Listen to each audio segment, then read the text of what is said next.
What you're about to witness today is greatness. Hey, Robbie. Hey, you ready for your workout? Come on in. Any of it? Why didn't you read any of it?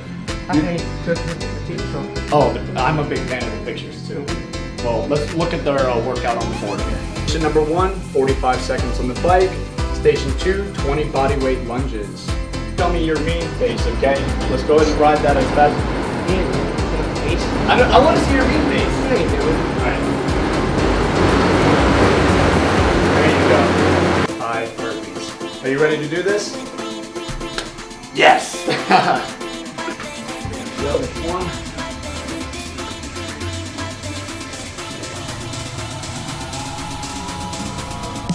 You got 10 in a round. Push that there. Looking good, man. You getting all settled in? How's that? Give me another one of these.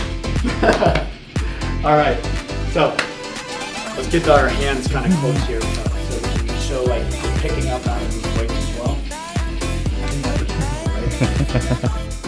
Hey guys, so what we just witnessed right there was true magic with Robbie. We got a little workout in with him, and I think it's really incredible when you consider that those with disabilities have a 58% higher rate of obesity than those without. Yeah. So what he's doing is pretty awesome, getting out there, getting that energy out. And I think it is very important that we focus on some of the reasons why this obesity rate might be so high. And I think there are reasons outside of just the gym. So including transportation costs, support from others, the simple cost of having a trainer or having someone that's dedicated enough to work with you on your specific goals. Those are all things that are extremely important, from those who are disabled to those who are able-bodied, and really across the board there. So that can be reduced. Those that are in a program that might be too complex or the barriers are high, it's just proven to have a high drop-off rate. So whenever that's shifted around and a lot of these barriers are minimized, we can take that 50%, knock it down to 10%, and have everyone inclusive. Make it fun, make it enjoyable as well. And that really comes back to making it something that's applicable to the individual. Yeah. And we see that as athletes too. When you have a program that's hyper-specific to you and your goals, you're much more willing to stick with it. Right? 100%. So 100%. When you're lifting the way that you want to lift and lifting in a way that feels particularly suited towards you and your goals, mm-hmm. I mean, I would attest to that 10 to 50% differential. Yeah. Just from having something that's applicable to you. Yeah. And a lot of the psychological factors too, just feeling that support, having somebody really close to you, and making it fun, having familiarity. I couldn't get it. Familiarity with the program and making sure that you understand why you're doing it.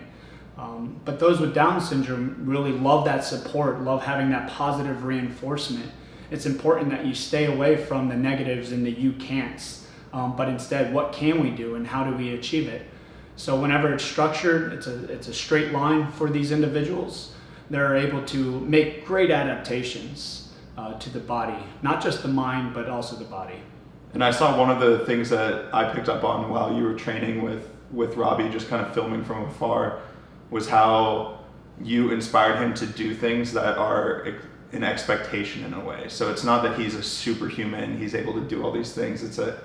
That's what he's expected to do. He comes in and trains just like anyone else would, with that same fervor and intensity. And you are conducive to that. And I would say that has a massive effect mentally on the individual, as well as for you probably, to see that growth and that willingness to take on any challenge. And I think that, again, that doesn't just apply to any one individual, that applies to all of us. And it's an important consideration to take in those psychological needs as well as physiological when we're designing a program. From my perspective, that's what we've been working on here at BodBox, is leveraging the diversity in programming to be able to take something and condense all of that information into what is the perfect workout for that given individual that day. Make it very simplified and straightforward, something that anyone can follow along to. But going back to that personal standpoint, and yes, with Robbie and seeing his adaptations to the exercises and the looks he gives me for that leadership, it definitely changed my mind as a trainer and allows me to want to continue leading by example. So Robbie is 100% a perfect individual to be able to have an exercise program.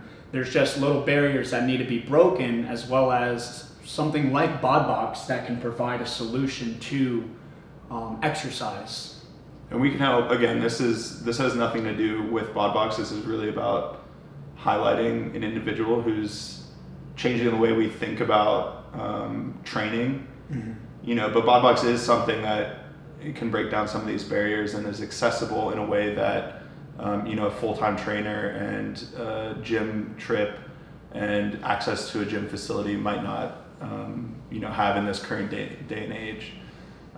But I think back to the physical benefits of working with Robbie, it is common to see lower levels of nutrition and physical activity, physical health with individuals who might not feel that they have the group or resource to go to in order to get that training. So then we can talk about muscle density, we can talk about lower bone density or muscle weakness rather, mm-hmm. and all the negatives that can come because of that. But I think it's really important here to stress the positive that comes of just that one relationship and how meaningful that can be to the individual and to the trainer. Those with Down syndrome also have structural cardiac abnormalities. This is something to be addressed. Since they're already predisposed, it's really important to have an exercise program geared to that so that they can lead a healthier lifestyle. On top of the cardiac abnormalities, there's low levels of peak oxygen consumption. Like our last segment, being able to breathe at our full capacity, allowing us to supply our bodies with the necessary oxygen. Those with Down syndrome are already limited to that full capacity unless they stress their heart and improve the strength of their myocardium. So with the right exercise program, we can increase that myocardial strength and the work capacity increases. So do you work on breathing techniques with Robbie at all? I do. I think it's important that he focuses on breathing through the nose, specifically for the warm-ups. And when we go through different exercises as well, I am checking his heart rate quite frequently, but making sure he's breathing regularly as he goes through the motions. Even though you might not see the immediate effects right then and there in a given session, as time goes on, the benefits are proven to be there. Mm-hmm. So we were talking a lot about the barriers for those with Down syndrome, and the three solutions and themes that can really combat that is to have support from others, is to have a physical activity program that's fun and inclusive, and the third one being routine and familiarity. Exercise is important for those with Down syndrome for a number of physiological benefits as well. So number one, there's an increase in the function and efficiency of the myocardium, otherwise known as the heart muscle. This being the main driver to our health, cardiorespiratory training is vital. A second factor is lowering the insulin resistance.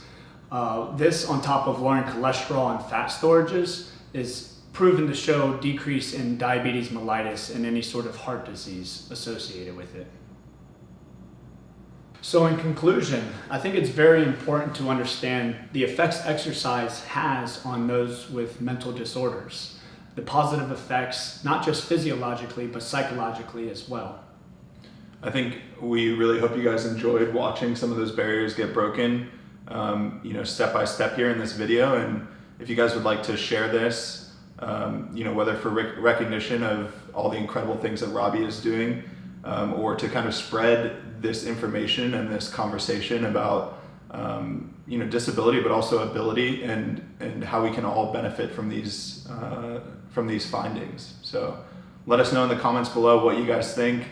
Share, ask questions about our BODbox technology if you'd like as well. We're here to help, and we're going to keep putting out videos for you. Thank you.